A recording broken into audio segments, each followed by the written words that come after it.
Il y avait une chanson quand j'étais jeune, que maman chantait bien souvent quand on était tous en famille. Puis on répondait Savez-vous planter des choux? Vous êtes-vous déjà retrouvé dans la peau d'un semeur? Peu importe ce qu'on sème, que ce soit des fleurs, des plantes, des légumes, des tomates, qu'on a semées d'ailleurs récemment.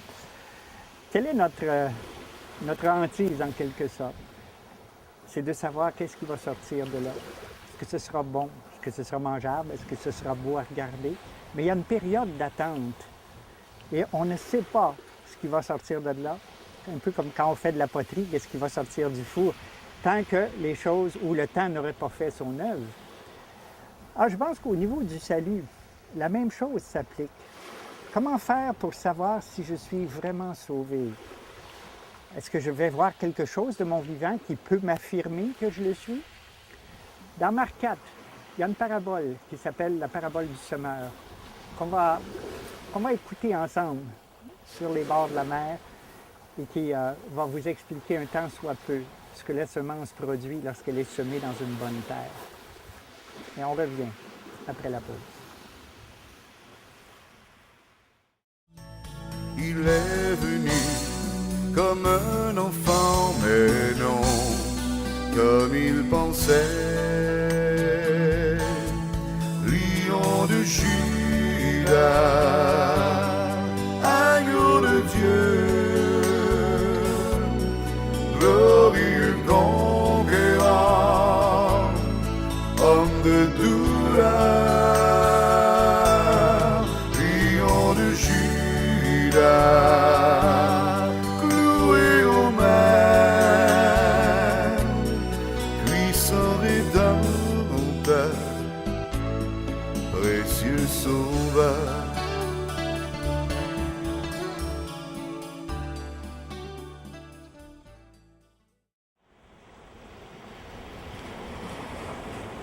Seigneur, je me souviens de ce passage des Écritures qui dit « Si vous ne croyez pas en moi, croyez au moins dans les œuvres que je fais au nom de mon Père. Ce sont ces mêmes œuvres qui rendent témoignage de moi. » Je te loue, Seigneur, de tout mon cœur, de ce que tu as fait de nous, de merveilleuses créatures, avec la capacité de contempler au travers de tes œuvres la splendeur, la magnificence de ta sainte personne. Tu nous as donné, Seigneur, une si merveilleuse planète. Accorde-nous la sagesse d'en prendre soin et de trouver des moyens pour cesser de lui faire mal. Amen.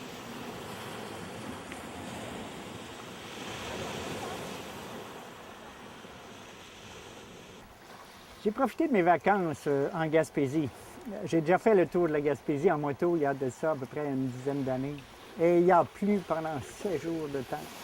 Alors cette fois-ci, je me suis dit que je le ferais avec l'auto, avec une tente roulotte.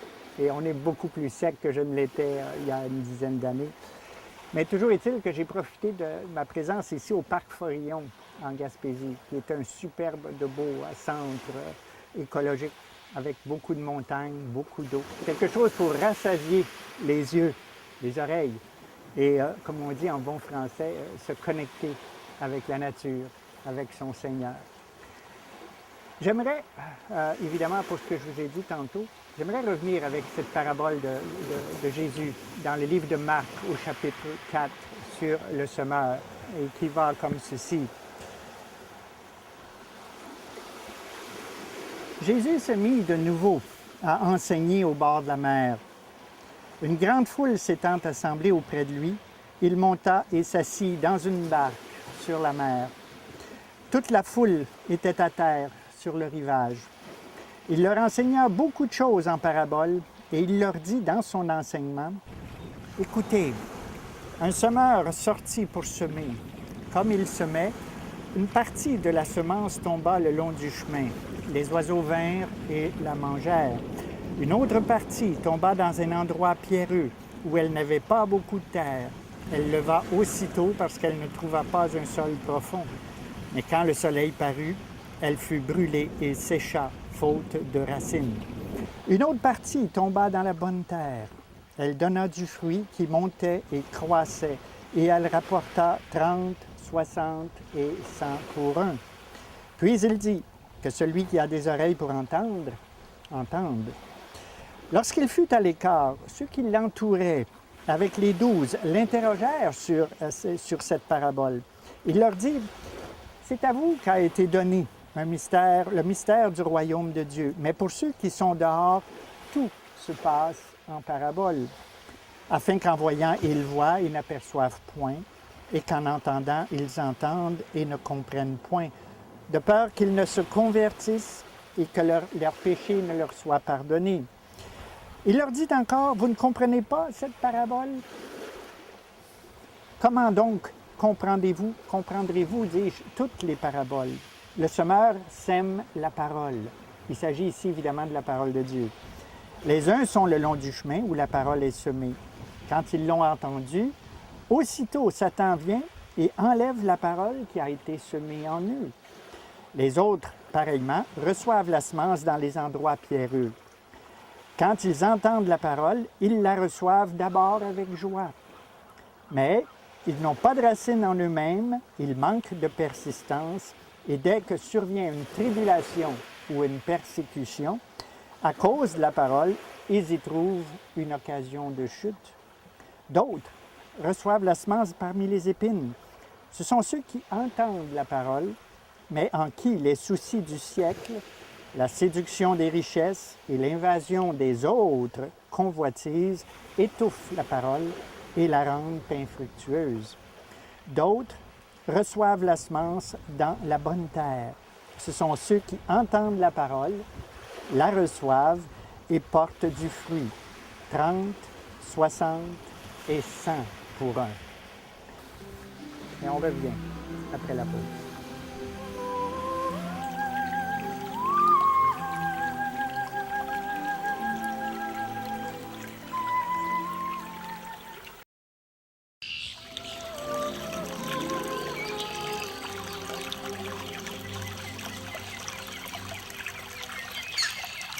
Je suis content de me retrouver parmi vous à nouveau pour produire la suite des émissions de Lion de Juda. Mais je ne voudrais pas le faire non plus sans remercier la TVC de nous permettre encore de pouvoir diffuser ces émissions et la permission d'entrer chez vous, en quelque sorte, pour partager avec vous ces belles images que j'ai prises en Gaspésie. J'étais en vacances, mais je voudrais quand même emmener mes vacances avec moi pour vous les montrer un temps soit peu, du moins dans cette première émission. On a pris de merveilleux paysages. La mer, c'est toujours quelque chose de fantastique. La forêt, les sentiers pédestres, de faire du camping aussi, d'admirer tous les odeurs qu'on peut y trouver, et surtout quand on se retrouve sur le bord de l'eau, pour ceux qui en ont l'habitude, et tous les odeurs qu'on peut y rencontrer, comme on dit, les odeurs du large, le vent de la mer, et tous ces belles... ces paysages fantastiques qu'on peut y voir. Et si on entre dans des endroits un peu plus renfermés, comme un peu la forêt, si on peut dire, vous en avez un exemple derrière moi d'ailleurs, où j'ai trouvé ce site-là, mais tellement reposant, tellement... Et il y a ce petit ruisseau qui coule aussi un petit peu partout autour, le bruit de l'eau. C'est quelque chose d'assez fantastique d'y vivre, de s'y asseoir, de se reposer, de méditer un temps soit peu sur les sens que Dieu nous a donnés. On a 5 sens et c'est quelque chose de merveilleux de les éprouver en quelque sorte, de se taire et d'écouter tout ce qui se passe autour de nous. Évidemment, on appelle ça méditer. Méditer non pas sur uniquement les sens, mais sur celui qui a créé ces belles œuvres. On parle souvent de Dame Nature, mais quand je dis ou j'entends Dame Nature se prononcer, je me dis toujours que Dame Nature, comme je l'ai déjà dit, elle a un mari, et son mari, c'est le Seigneur Jésus-Christ. C'est lui qui a, devant toute cette belle nature, tout nous vient de lui. Alors c'est quelque chose que de contempler ça et de contempler son Créateur et de méditer encore sur cette belle parabole qu'on va voir ce matin, la parabole des 4 terrains. Je vais utiliser aussi au cours de cette émission-ci en particulier cet écran géant que vous voyez derrière moi. Évidemment, dans le langage technique, on appelle ça du chroma key. Alors, je ne vais pas vous expliquer en détail ce que c'est. D'ailleurs, plusieurs d'entre vous devez aussi le connaître. Ce n'est pas d'aujourd'hui que ça se fait. Mais ça me permet de me téléporter, en quelque sorte, dans tous ces beaux paysages que j'ai pris, dans lesquels je n'étais pas au départ, mais à la maison, au montage, où il m'est rendu plus facile de m'y transporter, comme vous voyez où je suis à l'heure actuelle. Alors, évidemment, on va parler dans cette émission-ci d'une parabole. Une parabole qui nous amène à réfléchir sur les 4 terrains que notre vie peut représenter. Vous savez, il y a une chose qui est certaine. La vie va se charger de nous ensemencer. Et dans le cours d'une vie, en ce qui me concerne, 64 ans, bien, dans 64 ans, j'ai reçu des tas, mais des tas de choses, d'images, de paroles, de tout ce que vous voulez qui sont entrées dans mon cœur. Qu'est-ce que j'en ai fait? Comment est-ce que j'ai entretenu le terrain que représente ma vie? Comment était-il au moment où j'ai reçu cette parole, cette semence de la parole de Dieu? Comment est-ce que mon cœur l'a reçu? Comment est-ce que le vôtre le reçoit? Tôt ou tard, si ce n'est pas aujourd'hui ni demain, ce sera un autre tantôt. Mais vous allez entendre quelqu'un qui va vous parler de son Dieu, de sa rencontre personnelle avec son Dieu, non pas avec une religion. 35 000 religions et sectes dans notre société, c'est pas ça qui sauve une personne. C'est notre relation personnelle, celle que nous allons entretenir avec le Seigneur. Alors, si quelqu'un vient à vous et vous annonce la parole de Dieu, c'est un semeur qui s'amène, qui s'en vient ensemencer votre cœur. Comment allez-vous le recevoir et quel est l'état de votre cœur ou de vos pensées au moment où vous allez le recevoir? Voyez-vous, la parabole des 4 terrains, c'est un petit peu ce qu'elle nous enseigne. Elle est en train de nous dire, bien, prépare-toi à la rencontre de ton Dieu. Alors, évidemment, les 4 terrains, ce sont 4 façons différentes de percevoir la semence, dans quel terrain elle s'en va. Comment est-ce que vous allez la recevoir? Et encore une fois, est-ce que votre terrain est embourbé? Est-ce qu'il est sale? Est-ce qu'il est plein de ronces, de pierres ou de tout ce que vous voulez? Alors, c'est un petit peu ce qu'on va voir à travers de cette parabole-là qu'on va partager aujourd'hui. Mais avant, évidemment, d'aller plus loin, je pense qu'on a une petite pause à faire et on se retrouve après.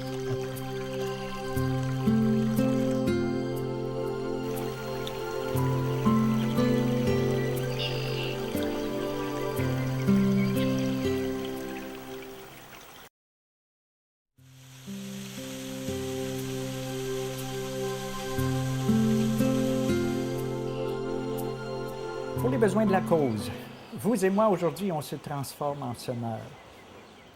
Je me souviens d'une petite gravure dans notre bouquin de lecture lorsque j'étais, je pense, en première année. Et puis, il y avait cette photographie du semeur qui avait un grand tablier et puis qui prenait de grosses poignées de semences et on le voyait jeter la semence au loin, là où il passait à travers les sillons. Évidemment, on sait qu'en lançant cette semence-là, on ne fait pas attention pour la lancer dans un certain endroit en particulier. On lance la semence parce qu'on a l'idée au moins que la majorité de la semence va tomber là où elle doit tomber. Mais on est quand même fort conscient que là où le semeur passe, où il marche, parce qu'il doit marcher le long des sillons, il va sûrement en écraser quelques-unes. Aussi, aujourd'hui, évidemment, on prend l'idée d'un tracteur, aussi il est sur le bord d'un chemin. Il y aura sûrement des endroits qui sont pierreux, des endroits où il y a des épines ou des choses semblables et que la semence va tomber dans ça. On est tout à fait conscient de ça. Mais le but ici, c'est de réaliser que la semence va tomber dans plusieurs terrains. Ça, c'est ce que la parole de Dieu veut nous faire comprendre ce matin. Alors, soit dit en passant, l'idée qu'il en a, lui, quand il lance sa semence, sa seule idée, c'est qu'en bout de ligne, il va pouvoir récolter de bons fruits, que lui, sa famille, et s'il est agriculteur, il va en vendre un petit peu à gauche et à droite et il va gagner sa vie avec ça. Alors, c'est ce qu'il entretient dans son intellect. Alors, soit dit en passant aussi, il y a dans cette parabole qu'un seul terrain parmi les 4, une seule terre qui fera germer la semence et produira de multiples fruits. Comme dit l'Écriture aussi, il faut bien clarifier ça, c'est bien important. On nous dit souvent dans ce beau monde, vous l'avez entendu, hey, tous les chemins mènent à Rome. C'est vrai que tous les chemins mènent à Rome. Mais au niveau spirituel, il y a un seul chemin qui mène à Dieu, et c'est Jésus-Christ. L'Écriture est formelle là-dessus. Il n'y a qu'un seul chemin, une seule vérité, et c'est Jésus-Christ qui nous mène à Dieu, son Père. Alors, évidemment, je voudrais prendre aussi un exemple au niveau spirituel pour qu'on comprenne bien où je veux en arriver. En tant que berger, en tant que pasteur, le dimanche matin, je m'amène et puis tous mes frères, mes sœurs sont là. On est dans une assemblée où on enseigne la parole de Dieu. Alors, le prédicateur qui est là, lui, lance la parole de Dieu, c'est-à-dire tout ce que le Seigneur a mis sur son cœur dans sa parole. Il le proclame du haut de la chair et il l'enseigne à tous ceux qui font partie de son assemblée. Alors, tous ceux qui sont dans l'assemblée, y compris le berger, évidemment, on ne fait pas exception, on reçoit cette parole-là exactement comme des terrains qui reçoivent une semence qui est lancée. Le semeur, dans ce cas ici, là, c'est le prédicateur qui est en avant, qui jette la parole de Dieu, qui l'annonce, c'est la semence qui s'envole sur toute l'assemblée. Alors, chaque personne qui sont là représente un terrain différent. Et si vous en faites partie, supposons, aujourd'hui, vous vous mettez à la place de ceux qui sont là, alors la question qui se pose, c'est quel genre de terrain représentez-vous? Dans quel terrain est-ce que la semence qui est lancée va tomber? Est-ce que votre terrain est propice à recevoir une semence? La question qui se pose, c'est est-ce que la semence est bonne? Aucune erreur possible, c'est la parole de Dieu. La semence, elle est excellente. Aucun problème. S'il y a un manque de fruits, c'est que le terrain, la terre dans laquelle la semence va tomber n'est pas bonne. Voyez-vous? Alors, c'est ça qu'il faut tout à fait réaliser ici. Alors, ce premier terrain peut être décrit. Je lis toujours au verset 15 du chapitre 4. Là. Les uns sont le long du chemin où la parole est semée. Quand ils l'ont entendue, aussitôt Satan vient et enlève la parole qui a été semée en eux. On pourrait prendre un exemple d'un feu d'artifice. Quand on voit on aime ça, aller voir des feux d'artifice. Hein? C'est grandiose, ça illumine tout ce qui vole dans les airs. C'est quelque chose de fascinant, autant pour les enfants que pour nous, les adultes. Mais quand on entend les parts, les craquements, tout ça, quand c'est éteint, puis ça, c'est fini, c'est terminé. On n'a aucun souvenir, ça ne produit en nous aucun, sinon que de vagues souvenirs, si tu veux, que c'était beau, c'était plaisant. Mais il n'y a aucun fruit qui est sorti de là, voyez-vous? Alors, le premier terrain est un peu semblable à ça. Vous recevez cette semence-là, ce craquement-là, ce feu d'artifice-là, et aussitôt que ça a été fait, la semence est annulée. Elle ne produit chez vous aucun fruit. Pourquoi? Parce que la chair est trop forte. La chair, tout ce qu'elle veut, c'est tout posséder, tout avoir, être heureux, le bonheur, tout ça. Mais l'esprit qui est en elle n'a aucune espèce d'importance. Alors à ce moment-là, le terrain n'est pas propice. Le terrain n'est pas propre à recevoir une semence spirituelle. Elle est trop remplie de ronces, d'épines, de pierres, de tout ce que vous voulez. Et qu'est-ce qui arrive? Le malin vient et enlève tout de suite la semence qui a été lancée. Vous sortez de l'assemblée, en d'autres termes, et tout de suite, tout ce que vous avez entendu, ça vous a rentré par une oreille, c'est sorti par l'autre, et il n'y aura aucun fruit visible de cet ensemencement que vous avez reçu ce matin-là. Voyez-vous, c'est un peu le premier terrain. L'autre terrain, les autres, pareillement, reçoivent la semence dans un endroit pierreux. Quand ils entendent la parole, ils la reçoivent d'abord avec joie. Toujours, hein? On la reçoit avec joie. Les feux, on voit ça, la joie est toujours là quand on la reçoit. On est content d'entendre parler de Dieu. On dirait que ça tranquillise notre conscience.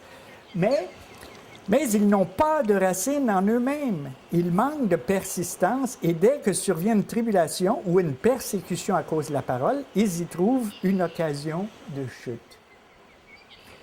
Alors, on peut la recevoir avec joie, on peut marcher dans cette parole-là pendant un petit bout de temps, mais aussitôt qu'on va rencontrer des tribulations, des épreuves ou des choses semblables, où j'ai perdu un être cher, où j'ai perdu mon travail, où la santé fait défaut, tout de suite, la parole, elle disparaît. Hein? Comme il dit ici, c'est tomber dans des endroits pierreux. Et puis quand ils l'entendent, ben, ils n'ont pas de racines et puis ils vont manquer de persistance. Hein? Alors c'est ça qui se produit quand ça tombe dans un terrain qui a ce calibre-là. Alors ils y trouvent une occasion de chute. Autrement dit, j'attendais l'occasion propice de me retirer. Parce que finalement, on s'aperçoit qu'on ne se sent pas à l'aise dans ça. Hein? Alors le terrain est trop embourbé, j'ai trop d'aspirations charnelles. Et puis finalement, j'ai goûté un peu, je suis allé voir, j'ai sondé, mais j'ai des amis, j'ai plein de chums, et puis ils m'ont dit, entre autres, là, qu'est-ce que tu fais dans cette affaire-là? Puis, mais sors de là, tu t'es fait endoctriner, tu t'es rendu, t'es rendu que tu n'es plus parlable, tu n'as que le Seigneur dans la bouche, et puis finalement, on va profiter de cette occasion-là, et on va tout simplement se retirer. Et qu'est-ce qui arrive? On ne les revoit plus. Et on n'entend plus ces gens-là parler de Dieu ou parler d'une quelconque spiritualité. Alors, même chose dans ce deuxième terrain-là, on ne verra et on ne voit aucun fruit germer. C'est une terre qui est morte. On continue avec le troisième terrain après la pause.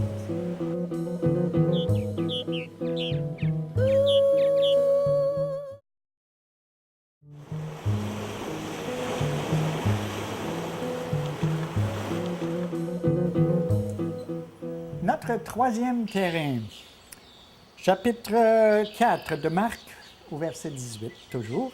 D'autres reçoivent la semence parmi les épines. Ce sont ceux qui entendent la parole, mais en qui les soucis du siècle, la séduction des richesses et l'invasion des autres convoitises étouffent la parole et la rendent infructueuse. Remarquez ici que les épines sont identifiées aux richesses et à la convoitise. Il y en a deux qui sont nommés, richesse et convoitise, puis c'est pas pour rien, parce que c'est avec ça que notre chair en arrache, les richesses. Combien est-ce qu'on voit aussi dans une prophétie de l'Écriture, dans Paul à Timothée, où il est dit que dans les derniers jours, les gens seront amis de l'argent. Je pense qu'on a une génération qui est vraiment non seulement amis de l'argent, mais en amour avec l'argent. Tout le monde veut faire de l'argent, tout le monde veut gagner des loteries, tout le monde veut avoir des promotions, tout le monde...